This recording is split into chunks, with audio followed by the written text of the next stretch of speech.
उन्होंने ओबीसी को उनके 27% रिजर्वेशन के हक से महरूम रखा। तेली बरादरी की अपलिफ्टमेंट के लिए और स्टूडेंट्स को एक बेटर फैसिलिटी एजुकेशन में देने के लिए एक डिवीजन लेवल पे 2 हॉस्टल, एक जम्मू में और एक कश्मीर में दे दिए जाए, श्रीनगर में।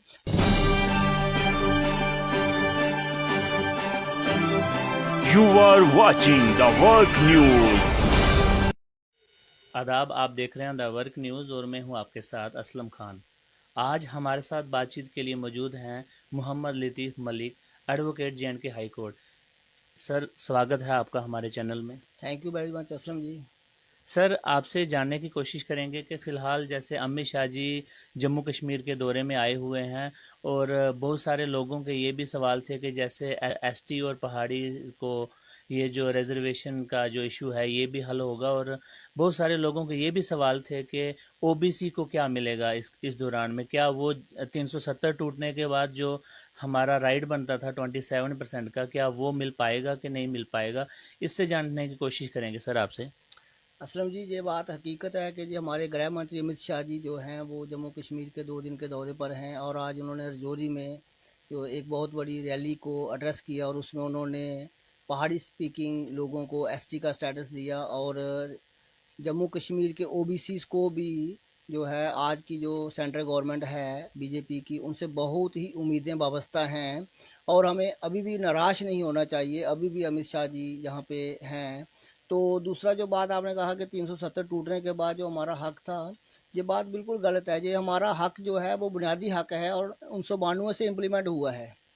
ओबीसी 370 कोई वो एक इशू नहीं था, कोई इम्पेडिमेंट नहीं था उसमें। वो एक अननेसेसरी का एक यानी कि बनाया हुआ था गवर्नमेंट। उन गवर्नमेंट्स ने जिन्होंने 92 के बाद या उससे पहले भी रियासत जम्मू कश्मीर में हुकूमतें की हैं, उन्होंने इंटेंशनली और डेलिबरेटली जम्मू कश्मीर के ओबीसी के साथ एक बहुत बड़ा फ्रॉड किया और उन्होंने ओबीसी को उनके 27% रिजर्वेशन के हक से महरूम रखा। तो ये 370 धारा कोई उसमें इम्पेडिमेंट नहीं थी। अब तो चलो लोगों को ये उम्मीदें थी कि क्योंकि सेंट्रल के बहुत से लॉ जो हैं गवर्नमेंट ऑफ इंडिया ने आफ्टर 5 अगस्त 2019 के फैसले के बाद सेंट्रल गवर्नमेंट ने सेंट्रल के डायरेक्ट लॉ जो था वो स्टेट में इम्प्लीमेंट किया और रिजर्वेशन लॉ भी इम्प्लीमेंट कर देंगे, पर अभी तक हुआ नहीं है। और जैसा कि slowly and slowly government of India जो है सेंट्रल लॉज और टाइम टू टाइम जो है वो गवर्नमेंट निकाल के आर्डर्स निकाल के इम्प्लीमेंट किए जा रही है। और आज एक बहुत ही बड़ा ऐतिहासिक फैसला लिया उन्होंने कि एसटी स्टेटस जो है पहाड़ी स्पीकिंग को दिया है उन्होंने। तो ये भी बहुत देर से उनकी मांग थी और वो लोग जो है उसको डिज़र्व भी करते हैं और मैं उसके लिए आज पहाड़ी स्पीकिंग लोग जो हैं उनको मुबारकबाद भी पेश करता हूं। और अमित शाह जी ने की अध्यक्षता में आई रैली में उन्होंने अनाउंस किया और उन्होंने कहा कि जो जीडी शर्मा जस्टिस साहब की जो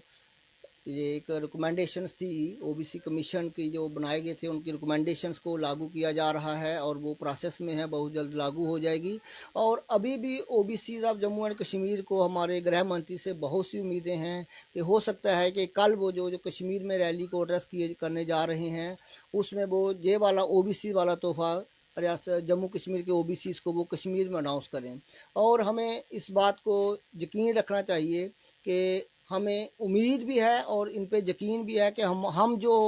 पहले जो सियासी पार्टियों का शिकार रहे हैं ओबीसी जम्मू कश्मीर, वो हमसे जो बेइंसाफ़ी है शायद अब बड़ी जल्द ख़त्म हो जाएगी और आने वाले टाइम में जल्द ही जो है ओबीसी में को भी 27% रिजर्वेशन जो है ये अमित शाह मोदी साहब की गवर्नमेंट के मुताबिक उसमें अध्यक्षता में लागू कर देंगे ये। क्योंकि ओबीसी में जो भी रिजर्वेशन है उसका मसला जो है वो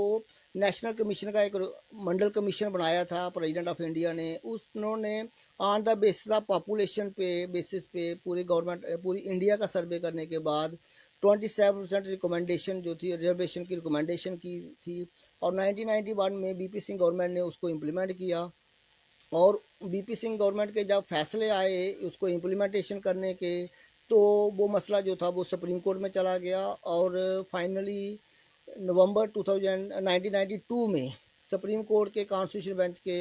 फैसला आया कि ये जो है 27% रिजर्वेशन ओबीसी के लिए है, ये बिल्कुल सही है और इसको पूरे मुल्क भर में लागू करना चाहिए। पर हमारी उस वक़्त जो थी गवर्नमेंट्स थी उन्होंने टाइम टू टाइम पहले SR 126 निकाला, उसमें भी जो था एक नया कंसेप्ट इंट्रोड्यूस किया कि जी आरबीए हालांकि आरबीए और मुल्क भर में कहीं नहीं है, पर ओबीसी का हक छीनकर आरबीए को दिया गया। फिर हमें जो थे, जो 2002 में पीडीपी और बीजेपी गवर्नमेंट बनी, पीडीपी की इसके साथ कांग्रेस के साथ गवर्नमेंट बनी, उनकी से भी हमें बहुत सी उम्मीदें थी, पर उन्होंने भी रिजर्वेशन एक्ट 2005 लाया और एज इट इज़ रखा। अब यह है कि जब से जम्मू कश्मीर जो है वो सेंट्रल गवर्नमेंट के कंट्रोल में आया है, उसमें एक तो बीजेपी गवर्नमेंट ने सबसे पहले हमारा इनकम स्लैब हाई किया। वो सत्यपाल मलिक साहब के उस वक़्त गवर्नर थे हमारी स्टेट के, और उन्होंने जो इनकम स्लैब थी 4,50,000 से बढ़ा के 8% कर दी। उसके बाद उन्होंने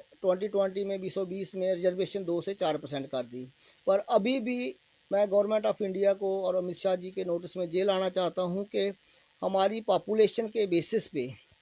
जो 1931 का सेंसस हुआ था, कास्ट बेस्ड सेंसस हमारी JNK का एक ही सेंसस 1931 में लास्ट सेंसस हुआ था, उसके बेसिस पे भी 32% पॉपुलेशन जो थी ओबीसी की बताई गई थी। और इस वक्त वो पॉपुलेशन कोई 50% से काम नहीं है, क्योंकि उसके बाद टाइम टू टाइम जो थी ओबीसी की और सारी बहुत सी कम्युनिटीज़ को जो है ओबीसी का स्टेटस दिया गया, और एज ऑन टुडे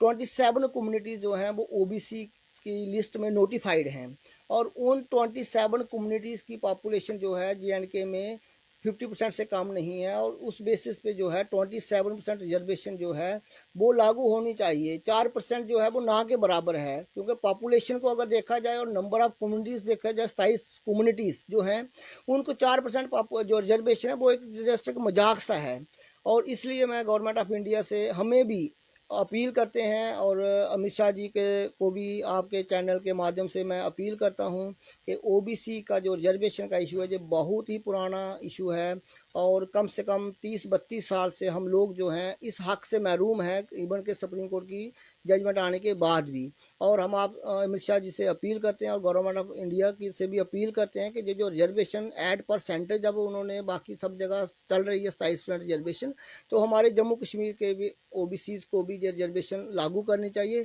ताकि ओबीसी जो एक पिछड़ा वर्ग है जम्मू कश्मीर का, वो भी तरक्की की राह में चल सके। सर एक चीज़ और पूछना चाहूँगा मैं कि जैसा कि आपने कहा कि 2 से 4% जो है रिजर्वेशन मिल चुकी है, अब आप अमित शाह जी से क्या मतलब उम्मीद करते हैं कि वो कहाँ तक, मतलब आप पूरा 27% की उम्मीद करते हैं कि वो पूरा 27% जो है वो लागू करें, या मतलब थोड़ा कम होगा वो भी थोड़ा चलेगा? आपके हिसाब से आप क्या कहते हैं? देखिए, जो नेशनल कमीशन मंडल कमीशन बनाया गया था 1970 में, उस 1979 में उसकी रिकमेंडेशन जो थी on the basis of population हुई थी, और पॉपुलेशन के बेसिस पे 27% रिजर्वेशन अल्टीमेटली सुप्रीम कोर्ट ने भी उस पर मोहर लगाई, और 3 दिहाई हो गई, अब 30 साल हो गए 1992 के बाद, आज तक नहीं मिली है। तो चलो अब वो 27 नहीं, 1-2-4% कम भी करें, पर यह है कि 4% तो बिल्कुल नहीं के बराबर है, 4% बिल्कुल नहीं के बराबर है। और जो है कि हमारी पॉपुलेशन को मद्देनज़र रखते हुए इनको रिजर्वेशन उतनी देनी चाहिए, ताकि आने वाले 5-7 सालों में रिजर्वेशन देने के बाद 5-7-10 सालों में ओबीसी वर्ग भी बाकी वर्गों के बराबर चल सके। अब 4% तो नहीं के बराबर है, 27 कम्युनिटियाँ और 4% पॉपुलेशन ये परसेंट रिजर्वेशन दे रहे हो आप। तो हम ये कह रहे हैं कि 27 कम्युनिटियों की पॉपुलेशन को मद्देनज़र रखते हुए कम से कम जो भी गवर्नमेंट ऑफ इंडिया को लगता है कि 15% 18% रिजर्वेशन तो 27 कम्युनिटीज़ को बनती है। जहाँ एसटी की कम्युनिटी जो है वो 10% ले रही हैं, कब से एससी को दे रही हैं। और जब ओबीसी को गवर्नमेंट ऑफ इंडिया ने 1991 में इम्प्लीमेंट किया और 92 में सुप्रीम कोर्ट की जजमेंट आई, उसके बाद भी आज 30 साल हो गए हैं, तकरीबन 30 साल हो गए, 30 से भी ज़्यादा हो रही हैं, पर आज तक भी जो है वो ओबीसी जो है वो तरक्की की राह पे इसीलिए नहीं चल पाया है क्योंकि उनको रिजर्वेशन का हक दिया ही नहीं। वो सर एक चीज़ और आपसे मैं पूछना चाहूँगा, जैसे कि आप तेली कम्युनिटी से बिलोंग करते हैं, तो स्पेशली अगर मतलब आप 27 जो कम्युनिटी की बात कर रहे हैं कि 27 कम्युनिटी JNK में हैं, तो इनमें से आप क्या देखते हैं कि मतलब तेली कम्युनिटी जो है ये कहाँ तक, इनको कितनी रिजर्वेशन पॉपुलेशन के हिसाब से कितनी होनी चाहिए इनका अलग से? देखिए, अब असलम जी, इनको अलग से तो रिजर्वेशन नहीं हो सकती है। नहीं, इसी के अंदर मैं तो बात कर रहा हूँ। हाँ, ओबीसी में जो है तेली बरादरी भी, एक तेली कम्युनिटी जो है वो ऑलरेडी एक पिछड़ा हुआ वर्ग है, और उसको शुरू से ही जब से ओबीसी का नॉमिनक्लेचर चला और ओबीसी का उन्होंने रिजर्वेशन देने के लिए कहा, तो क्योंकि ओबीसी तेलीज भी एक बहुत ही पिछड़ा वर्ग था, क्योंकि तेली कम्युनिटी के लोगों का बेसिकली जो एग्री काम था वो यही था, तेल निकालना और तेल बेचना, और इकोनॉमिकली और सोशली ये बहुत ही वीकर सेक्शन थी। इसलिए इसको शुरू से ही तेली बरादरी को ओबीसी की लिस्ट में डाला गया, क्योंकि वो उन जातों की लिस्ट में डाला गया जो पिछड़े वर्ग जो थे आइडेंटिफाई किए गए गवर्नमेंट ने। तो उसमें भी आज भी जो बहुत ही पिछड़ा वर्ग है, तो इसलिए अगर ओबीसी को 27% रिजर्वेशन गवर्नमेंट ऑफ इंडिया इसमें जे.एंड.के में इम्प्लीमेंट कर देती है, तो आने वाले 10-15 सालों में ओबीसी में की रिजर्वेशन में ही तेली बरादरी की भी अल्टीमेट आस्ता आस्ता स्लोली एंड स्लोली डेवलपमेंट हो जाएगी। और तेली बरादरी का सबसे बड़ी प्रॉब्लम ये है कि देखो एसटी हॉस्टल्स हैं जहाँ पे, बाकी हॉस्टल्स हैं, मगर ओबीसी तेली कम्युनिटी के लिए जम्मू कश्मीर में कोई भी हॉस्टल की फैसिलिटी भी आज तक गवर्नमेंट ऑफ जम्मू कश्मीर जितनी भी हुकूमतें रही वो नहीं रही। हालांकि जम्मू कश्मीर के तेली बरादरी की एक हॉस्टल जम्मू में और एक कश्मीर में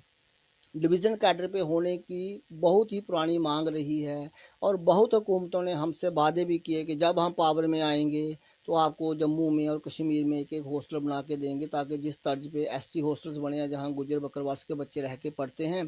तेली बरादरी के बच्चे भी, क्योंकि तेली बरादरी जो है जम्मू कश्मीर के हर एक जगह पे पाई जाती है, फार फ्लंग एरिए में। जैसे जम्मू की आप मिसाल लेंगे जम्मू सूबे की, तो वो पुंछ में भी पाया जाएगा, भद्रवाह में भी पाया जाएगा, बनी में पाया जाएगा, कठुआ में, सांबा में। और जब हायर एजुकेशन के लिए उनको आना पड़ता है जम्मू में, तो वो बेचारे लोगों के घरों में दर बदर होते हैं, किराए पे रहते हैं, तो हॉस्टल फैसिलिटी कोई अवेलेबल है नहीं उनको। इसलिए हमारी गवर्नमेंट ऑफ इंडिया से अब ये डिमांड रहेगी कि तेली बरादरी की अपलिफ्टमेंट के लिए और स्टूडेंट्स को एक बेटर फैसिलिटी एजुकेशन में देने के लिए एक हॉस्टल जो है एक जम्मू में और एक कश्मीर में on the pattern of ST hostels, जो गुज्जर और बकरवाल हॉस्टल्स बने हैं उसके पैटर्न पे कम से कम, क्योंकि उनके तो डिस्ट्रिक्ट लेवल पे भी इन्होंने बनाए हैं, एसटी हॉस्टल जो है वो डिस्ट्रिक्ट लेवल पे अवेलेबल हैं, पर एटलीस्ट हमें डिवीज़न लेवल पे 2 हॉस्टल, एक जम्मू में और एक कश्मीर में दे दिए जाए, श्रीनगर में, ताकि तेली बरादरी से तल्लक रखने वाला तालब इलम जो भी पढ़ने के लिए आएगा हायर एजुकेशन के लिए, वो जम्मू में और कश्मीर में रहकर अपने अपने यूनिवर्सिटीज़ में वहाँ पे रहकर वो है अपनी तालीम हासिल कर सके। वो भी एक जम्मू कश्मीर के तेली बरादरी से तल्लक रखने वाले को तेली कम्युनिटी की अपलिफ्टमेंट के लिए गवर्नमेंट का बहुत ही बड़ा वो फैसला होगा, अगर वो एक हॉस्टल जो है जम्मू तेली बरादरी के लिए एक्सक्लूसिवली जम्मू और एक श्रीनगर में बना दे। तो बहुत बहुत शुक्रिया सर। तो आप लोग सुन रहे थे एडवोकेट मोहम्मद लतीफ़ मलिक जी, जो कि जे.एंड.के हाई कोर्ट में एडवोकेट हैं। इन्होंने हमेशा से ओबीसी कम्युनिटी को लिफ्ट करने के लिए हमेशा से आवाज़ उठाई है, और आज भी हम इन्हीं को सुन रहे थे कि ये ओबीसी कम्युनिटी के लिए 27% जो ऑल ओवर इंडिया में अप्लाई है, तो वो जे.एंड.के के लिए भी मांगते हैं। आपको क्या लगता है? आप अपनी राय जो है वो कमेंट बॉक्स में ज़रूर रख सकते हैं।